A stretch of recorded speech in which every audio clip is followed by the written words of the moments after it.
Подожди, давай еще один раз так сделай. Приклеить обратно? Нет, вот у нас же есть еще один пласт. Да, можем не держать.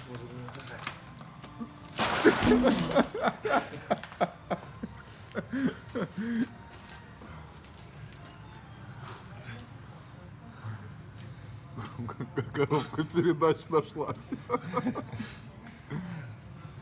Ебануться туфли, Вася. Надо было парням попросить, чтобы он на мойку заехал сначала. У нас есть такие мойки. Ну, в залив. Вот мотор лежит, да, на этой хуйне. Почти. Ну, о, это же еще не все. Да. Залетик.